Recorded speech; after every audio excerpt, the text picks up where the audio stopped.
Magandang umaga po sa inyong lahat mga kaibigan. Ngayon ay nandito muli tayo sa ating pong programang Mga Pangakong Di Nabibigo. Ito po si Kuya Bong sa inyong patuloy na bumabati ng isang magandang umaga. Yan, binabati po natin ang mga taga-Alicia, no? Tirad View sa Santiago Isabela, Ilocos Sur, Mabuhay, Oriental Mindoro, Dipakulaw at saka Baler. At sa lahat po na nakakapakinig ng ating pong programa dito sa AWR 89.1. Yan. Ano po ba ang mga karaniwang hinaing ng mga tao ngayon? No? Ito ay paano ba mawawala ang galit sa puso ko? No? Ay, ayan po, isa sa mga tanong ng mga tao. Bakit nakakadismaya ang mga tao sa paligid ko? Paano maalis ang galit na ito at mawawala, no? Saan ko mahanap ang kapayapaan? Yan ang ilan lang sa mga katanungan ng ating pong mga kaibigan, no? Ngayon sa mundong ito. Ikaw ba ay naghahanap ng magpupuno ng kawalan ng buhay, sa kawalan ng buhay mo? Maging maayos ang lahat para sa iyo. Sa umagang ito, ating tutunghayan ng mga pangako ng Panginoon sa banal na kasulatan na magbibigay ng pag-asa sa ating buhay. Kaya huwag kang alis, no? Ito ang iyong Kuya Bong at ang programang ito ay mga pangakong di nabibigo. Now, paano po natin mamamanage yung ating anger and frustration, no? Ito ay isa sa mahirap gawin kaya meron tayong process ng anger management. Now, ano ang mga pangako na maaari nating panghawakan para maalis ang ating pong pagkagalit at yung ating pong mga pagkadismaya? Yan. So, if sa Ephesians 4, 26 to 27, ang sabi dito, in your anger, do not sin. Do not let the sun go down while you are still angry. And do not give the devil a foothold. Oh, napakaganda pong ano dito, no? Payo sa bawat isa sa atin. Ano ba ang sabi sa inyo, sa inyong pagkagalit daw, huwag kayong magkasala, no? Huwag daw po nating hayaang lumubog ang araw habang tayo ay nagagalit pa at huwag nating bigyan ng tuntungan ang dyablo. Now, ano po ba ang nangyayari kapag tayo po ay nagagalit? Siyempre, ito ay nagtutulak sa atin na minsan na tayo po ay magkasala. No? Kapag galit, minsan narinig natin yung mga katagang nagdilim kasi ang aking paningin. Oo, paano kaya nagdilim yung paningin? Kaya may iba ay nakakagawa ng hindi tama dahil sa nagdidilim ang paningin nila sa galit. No? Kaya nga, kung ating pong tingnan ang ating pong acronym, no, na CALM, CALM. Yan, calm. Ibig sabihin, kailangan ko yan maging mapayapa. No, calm. C, control. A, assess. L, listen. And M, meditate. No? Yan po, ating pong ilagay sa ating pong mga notebook. No? Ating acronym ngayon na CALM. C-A-L-M. Una, doon sa calm ay C, control your reactions. No? Kontrolin daw po natin yung ating po mga nagiging reaction, lalong-lalo na sa galit. Alam niyo po, ang galit mismo ay hindi kasalanan. Ngunit ang hindi nagkokontrol na galit ay maaaring humantong sa kasalanan. Yan. Ang pag-aaral ng pagpipigil sa sarili ay nakakatulong na maiwasan ang mga mapanirang salita at kilos. No? Yan po, kailangan talaga na tayo ay maging mag-control tayo, pigilan natin yung ating pong sarili na tayo ay magalit. Sa Proverbs 16:32, ito pong sabi, better a patient person than a warrior, one with self-control than one who takes a city. Napakaganda nitong kawikaan galing po sa kawikaan, yung kasabihan na ito, Kawikaan 16:32. Mas mabuti daw po ang taong matiyaga kaysa sa isang mandirigma, no? at may pagpipigil sa sarili kaysa sa sumasakop sa isang lungsod. Bakit? Kapag tayo po ay merong self-control, lalong-lalo na sa mga bagay-bagay sa paligid po natin, naiiwasan po tayo na mag-react ng hindi maganda. Okay? Nasa atin po kasi naman yon. Actually, hindi ho tayo pwedeng itulak ng mga tao na magkasala. Because sin is a choice. No? Kapag kayo ay nagkasala, hindi mo pwedeng isisi sa ibang tao yung iyong kasalanan. Dahil kapag ikaw ay pinilit at wala ito sa loob mo, wala sa iyong volition na ikaw ay gumawa ng masama, ay hindi ka nagkakasala dahil ikaw ay hindi talaga gumagawa ng kasalanan. Kaya nga napaka-importante, no, mga kaibigan, itong nakasulat dito sa Proverbs 16:32. Kailangan meron tayong self-control. Mas mabuti pa yung may self-control kaysa yung tao na lumulupig o sumasakop sa isang lungsod. Napaka-importante po niyan. C, control your reactions. Okay? Now, sabi naman sa James 1:19-20, everyone should be quick to listen, slow to speak, and slow to become angry.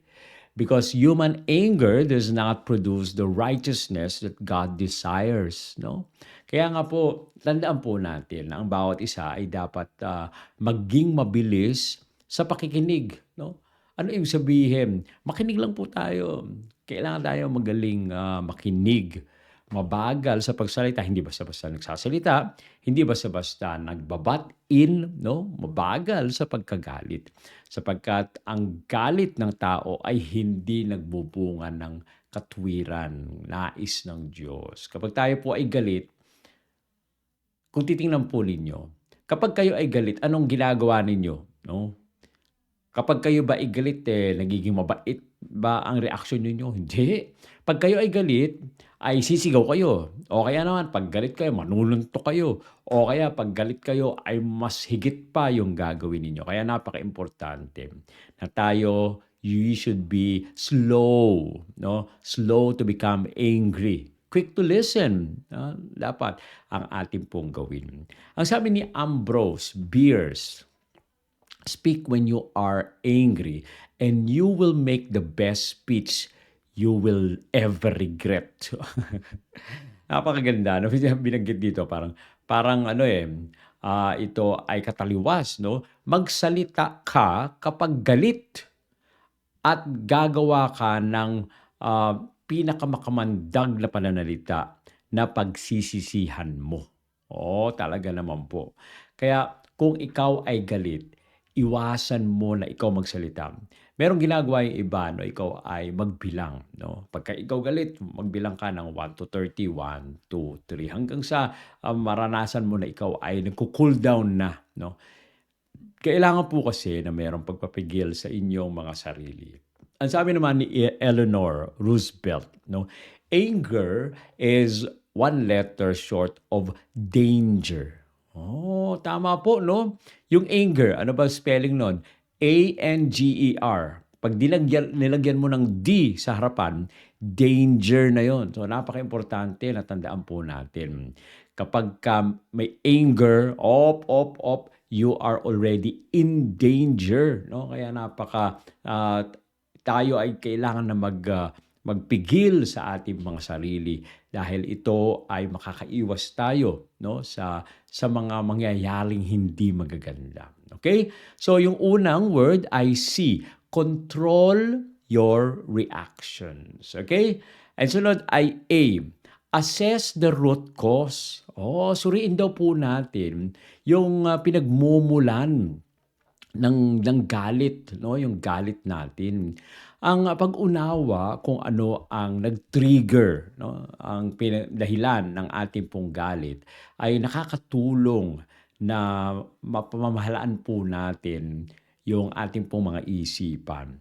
No, minsan ang galit ay isang tugon sa mas malalim na sakit o dahilan. No, hindi ito nakakatulong, no, minsan, at ito ay hindi inaasahan. ito ay nagiging kawalan ng karunungan. Okay? So napaka-importante na tayo po ay tumingin muna doon sa dahilan kung bakit tayo nagagalit. Tayo ba ay nagagalit dahil sa may pangit na sinabi yung isang tao?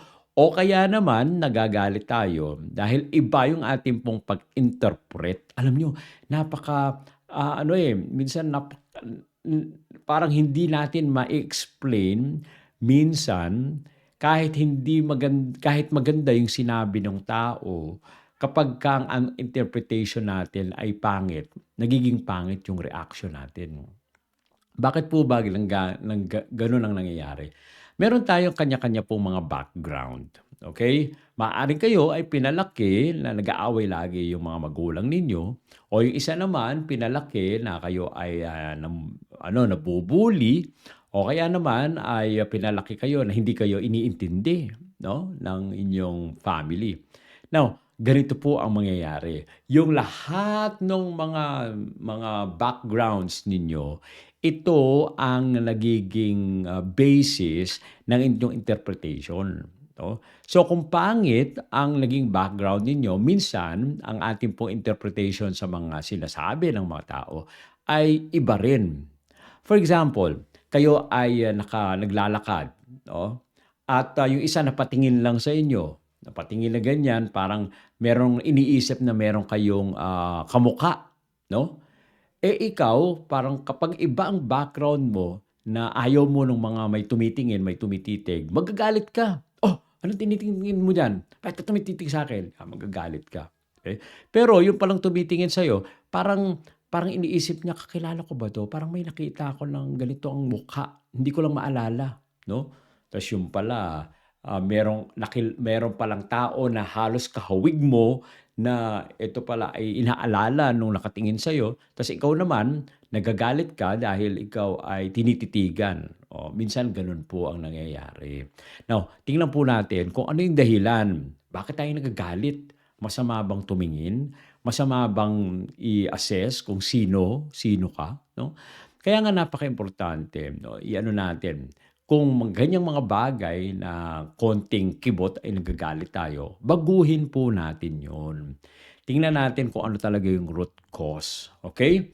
Now, do'n po sa Psalm 4:4, 'no, sabi po dito, "Tremble and do not sin. When you are on your beds, search your hearts and be silent." 'No? Kapag tayo daw po ay, nasa ating pong mga higaan, okay? Tayo po ay, iisipin po natin, siyasatin natin yung ating pong mga puso at tayo po ay tumahimik, 'no? Dahil sa ating pong katahimikan ay nakikita po natin kung saan tayo nagkakamali. Kaya napakaimportante po niyan na ayusin po natin, i-assess po natin kung ano ba yung mga dahilan kung bakit tayo nagagalit, 'no? Na nagagalit tayo sa asawa natin, nagagalit tayo sa mga kapatid natin. Ano po ba yung dahilan? We need to assess. Sa Ecclesiastes 7:9, "Do not be quickly provoked in your spirit, for anger resides in the lap of fools." 'No? Wag daw po tayong mabilis, 'no, na magalit. Ito minsan ay nagiging, mga pangyayari sa buhay po natin na kahit naman, maganda yung sinabi ng isang tao, minsan kapagka wala tayo sa mood, 'no, nagagalit tayo. Bakit kailangang maapektuhan yung ating mga kausap dahil sa pangit yung mood natin? Wala naman silang ginagawa ng masama. Sila na ay nakikipag-usap lang sa'yo. Pero dahil sa mainit ang ulo mo, sila apektado doon sa mga nangyayari sa iyong paligid, 'no? Kaya napakaimportante na kailangan po tayo, 'no, na tingnan natin yung sarili natin, kung tayo dapat ay magalit o hindi.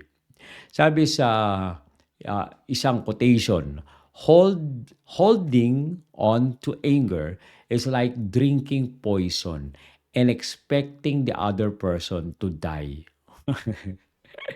Ganyan po ba ang naiisip natin? Ang ang, paghawak daw, 'no, sa ating pong mga galit. kapag ating hinahawakan yung ating galit o patuloy nating pinapaikutan o tayo tumatayo sa ating mga galit para daw tayong umiinom ng lason na inaasahan natin na yung ibang tao sa paligid natin ang namamatay. No? So wag po, hindi po yun tama, hindi po yun ang nangyayari. Sabi naman ni Thomas Jefferson, no? When angry, count to 10 before you speak.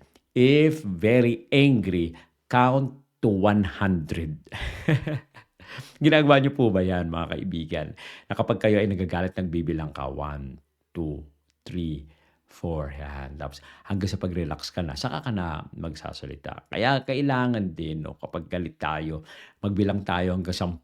Pero pag galit na tayo, mas madami na dapat ang bilang natin para mabawasan ang ating init ng ulo at mabawasan yung ating galit.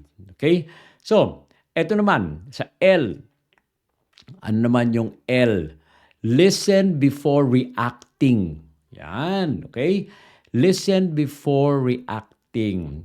Ang paglalaan ng oras upang makinig sa halip na agad ay tumugon sa pagkabigo ay nagbibigay daan para sa maalalahanin, no, ng mga tugon at pinipigilan ang mga salungat na maraming mga bagay. Kaya napaka-importante, no? Hindi ito lalago kapag tayo ay hindi agad nagre-react sa mga frustrations ng mga tao. No? Sabi po sa Proverbs 15:1, a gentle answer turns away wrath, but a harsh word stirs up anger. Oh, napakaganda, no? Kapag tayo daw po ay malumanay sa ating po mga sagot, napapawi po yung mga puot, no? Yung galit po na masakit na salita ay pumupukaw ng galit. No? Kapag masakit ang mga sinasabi po natin, ay lalo pang nagagalit ang mga tao. Kaya napaka-importante. Ating itigil o wag tayo, no, na tayo ay magalit. Dahil sa ito ay lalo pa, no, nagiging dahilan na marami ang magagalit. Okay? Sa Colossians 3:8 naman po, but now you must also rid yourselves of all such things as this: anger, rage, malice, slander, and filthy language from your lips. Oh, paalala po sa atin, no, sa Colosas 3:8 na tayo daw po ay wag maglagay ng lugar sa pagkagalit, no, yung sa pagkapuot, yung masamang hangarin, yung mga paninirang puri, yan, yung mga mahalay na mga salita. Alisin daw po natin ito sa ating pong mga labi. No? Bakit? Bakit natin kailangang alisin? Dahil ito ay nagiging dahilan na tayo po ay magkasala. No? Kailangan po ay ito ay wala sa ating pong mga isipan. Kaya nga yung paalala na yan mula sa Colossians 3:8 na tayo po o yung anger, no, alisin natin po yan. Anger, rage, malice, slander, and filthy language from your lips. Isang manunulat, ang pangalan po niya ay si Paul Tillich. At sabi niya, the first duty of love is to listen. O, kung talagang mahal po natin ang kapwa natin, mahal natin ang mga tao sa paligid po natin, ay makikinig po tayo sa kanila. Hindi po tayo salita ng salita, hindi tayo nagagalit palagi, kundi tayo ay makikinig. Sabi naman ni Stephen Covey, no? Most people do not listen with the intent to understand. They listen with the intent to reply. Ganyan po ba ang nangyayari sa atin? Habang nag-uusap tayo, sa halip na makinig tayo doon sa sinasabi ng tao, tayo po ay nag-iisip kung ano ang unang sasagot natin o ano ang ipapag-rebat natin, ipapangbara natin doon sa mga tao. Ang tunay po, no, na tao ay nakikinig para makapag-unawa.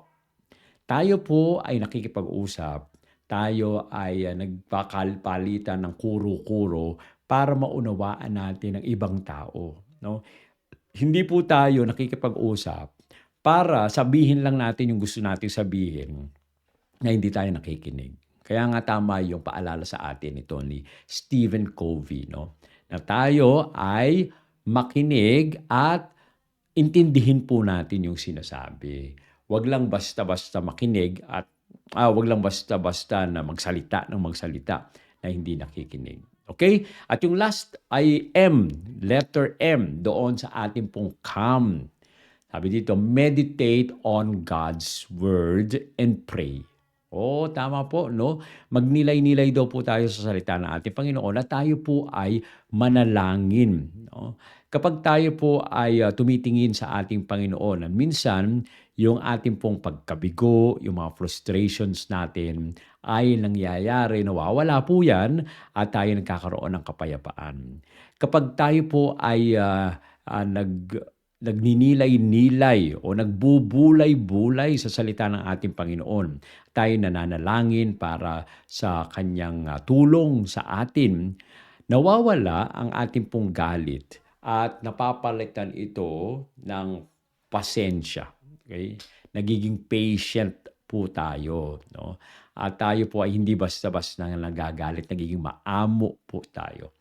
Kaya nga napaka-importante na tayo ay magbasa ng salita ng ating Panginoon at atin po yung pagbulay-bulayan ng salita ng ating Panginoon upang ang sagot natin doon sa mga tao na nagsasalita sa paligid po natin ay magiging maayos. No? Ang sabi po sa Philippians 4:6-7, do not be anxious about anything, but in every situation, by prayer and petition, with thanksgiving, present your requests to God, and the peace of God, which transcends all understanding, will guard your hearts and your minds in Christ Jesus. No?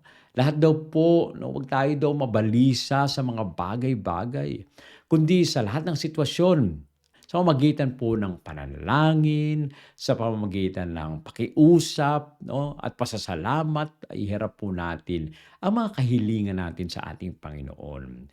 At kapag hinarap natin ang mga kahilingan natin sa ating Panginoon, ang kapayapaan ng Diyos, no, higit sa lahat, ang pangunawa ay magbibigay po sa atin ng magandang puso ayon sa pag-iisip ng ating Panginoong Hesukristo. Magkakaroon tayo ng pangunawa, mga kaibigan, kapag tayo ay patuloy na nagbabasa ng banal na kasulatan at tayo po ay nananalangin. Ang sabi naman sa Matthew 5:9, blessed are the peacemaker, for they will be called children of God. Yan, napakaganda po, no? Mapalad daw po ang mapagpayapa sapagkat tatawagin silang mga anak ng Diyos. Kayo po ba? No, kapag may nag-aaway, kayo po ba ang nagpapayapa sa kanila? O kapag merong mga hindi nagkakaunawaan, tayo pa ang nagumagatong na para sila ay magalit. Huwag po sana, no? Tayo naman sana ay maging paraan na maging mapayapa ang bawat isa. Sabi naman ni Ali Laban Abi Talib. Yan.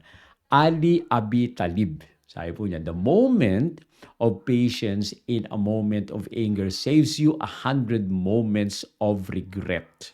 Oh, kapag tayo daw po ay nagbigay ng isang sandali, sa mga sandali na tayo ay nagagalit, no, na ililigtas tayo sa mga maraming mga sandaling kakahihiyan.